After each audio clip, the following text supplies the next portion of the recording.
नंदनवन के घने जंगल में सुबह की पहली किरण अभी फैली ही थी कि रानो चिड़िया दाने की तलाश में पुराने बरगद के पास पहुंची।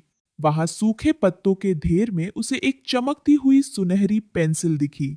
रानो ने उसे अपनी चोंच से उठाया। अरे, ये लकड़ी का टुकड़ा इतना चमक क्यों रहा है? ये तो कोई साधारण टहनी नहीं लगती। जैसे ही रानो के पंख उस पेंसिल से छुए, पेंसिल से एक धीमी और मधुर आवाज आई। डरो मत रानो, मैं साधारण नहीं, जादुई हूँ।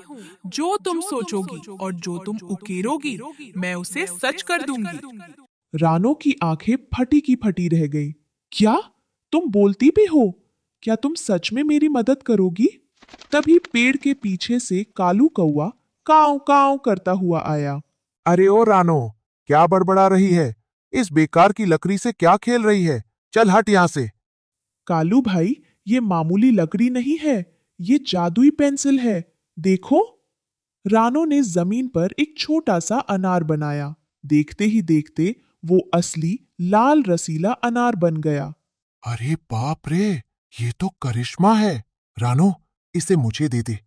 मैं इससे ढेर सारे वड़े और पूरी बनाऊंगा। तभी मिट्ठू तोता उड़ता हुआ आया। कालू, लालच छोड़ो। आसमान देखो, काले बादल घिर रहे हैं। लगता है बड़ी आफत आने वाली है। टुनटुनी चिड़िया भी घबराते हुए पहुंची। हाँ रानो, चींटियां अपने अंडे लेकर ऊंचाई पर जा रही हैं। बहुत भारी बारिश होने वाली है। हमारा क्या होगा? हमारे घोंसले तो इस तूफान में टिक नहीं पाएंगे। दूर एक गुफा में बैठा बिल्लू बिल्ला ये सब देख रहा था। उसके चेहरे पर एक दुष्ट मुस्कान थी। मजा आएगा जब बारिश होगी और इन परिंदों के घर उजड़ेंगे, तब ये जमीन पर गिरेंगे और फिर मैं एक एक करके सबका शिकार करूंगा। रानो, तेरी वो पेंसिल भी मेरी होगी।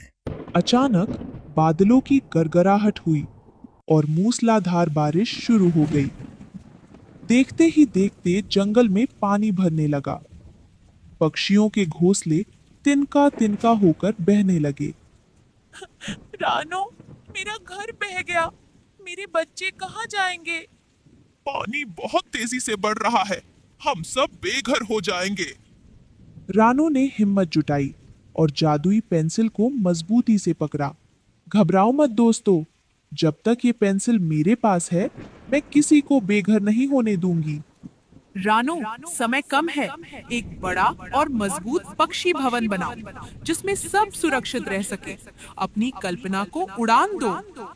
रानो ने तेजी से हवा में और पेड़ के बड़े तने पर लकीरें खींचना शुरू किया। उसने एक विशाल रैन बसेरा बनाया, जिसमें हर पक्षी के लिए अलग कमरा था और खिड़कियां ऐसी थी जिनसे पानी अंदर ना आ सके। देखते ही देखते एक लकड़ी का महल तैयार हो गया। जल्दी आओ सब, इसके अंदर आ जाओ। सारे पक्षी सुरक्षित अंदर पहुंच गए। बाहर बाढ़ का पानी तबाही मचा रहा था, लेकिन अंदर सब सुरक्षित थे। तभी बिल्लू बिल्ला तैरते हुए एक लकड़ी के लट्ठे पर आया और चिल्लाने लगा। रानो, मुझे भी अंदर आने दे, नहीं तो मैं मर जाऊंगा। और ये पेंसिल मुझे दे दे, ये तेरी औकात से बाहर है। इसे कभी मत आने देना रानो, ये हमें खा जाएगा। बिल्लू, आज तेरी दुश्मनी हार गई और मेरी पेंसिल की ताकत जीत गई। मैं तुझे बचाऊंगी तो सही, लेकिन तुझे वादा करना होगा कि तू कभी किसी पक्षी को नुकसान नहीं पहुंचाएगा। रानो ने एक मजबूत पिंजरा पानी में बनाया और बिल्लू को उसमें सुरक्षित कर दिया। शाबाश रानो, जादू का सही उपयोग वही है जो दूसरों की जान बचाए और नफरत को खत्म करे।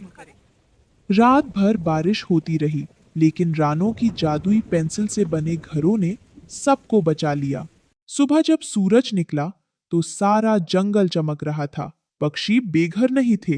रानो, आज तुमने साबित कर दिया कि छोटा होना मायने नहीं रखता। सोच बड़ी होनी चाहिए। हाँ भाई, आज से मैं भी सिर्फ मेहनत की खाऊंगा, चोरी की नहीं।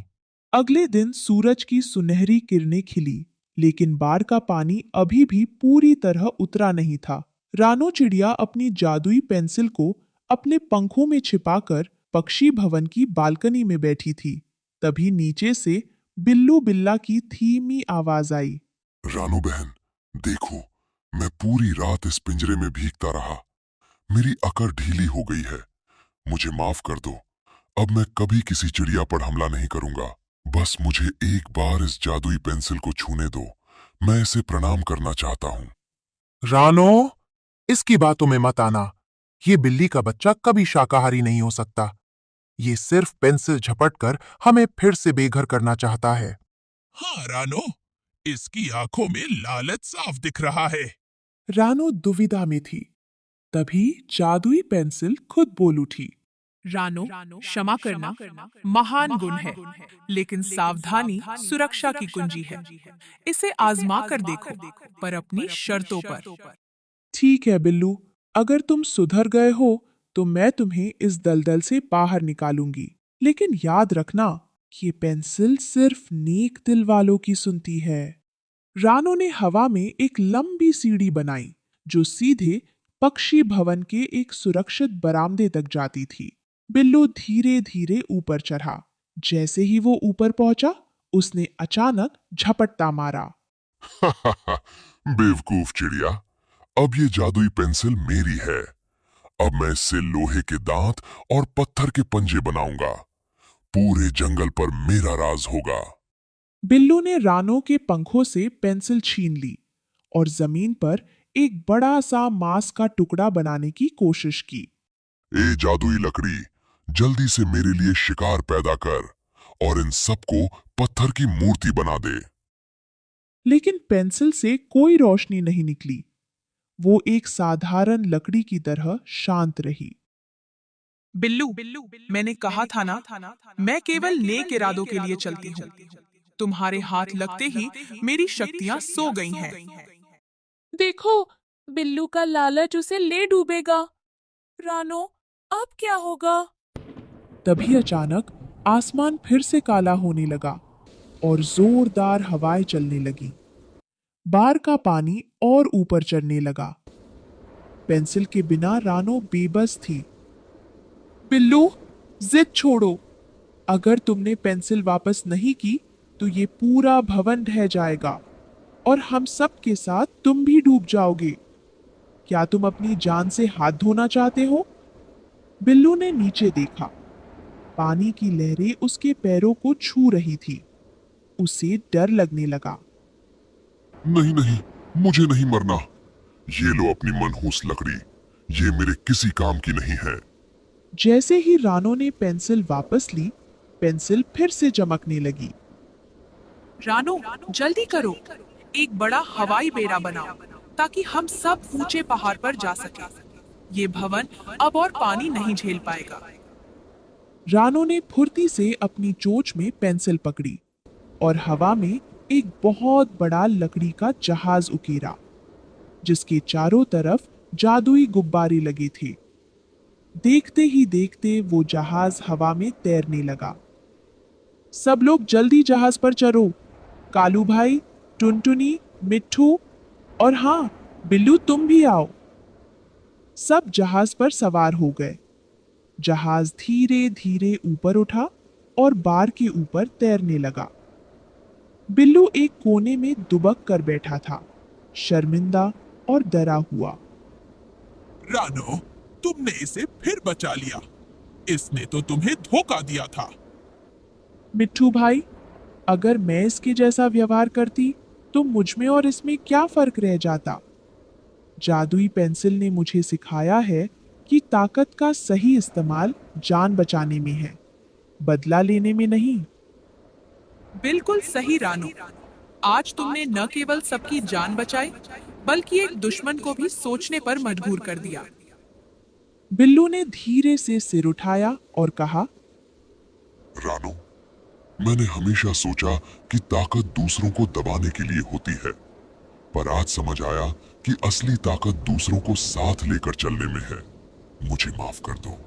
सब पक्षी हंसने लगे। कालू कौवे ने अपनी काव काव में सुर मिलाया और पूरे जंगल में उत्सव जैसा माहौल हो गया। रानो चिड़िया अपने नए घर की मुंडेर पर बैठी मुस्कुरा रही थी। अब वो अकेली नहीं थी, उसके पास एक पूरा परिवार और सुरक्षित भविष्य था।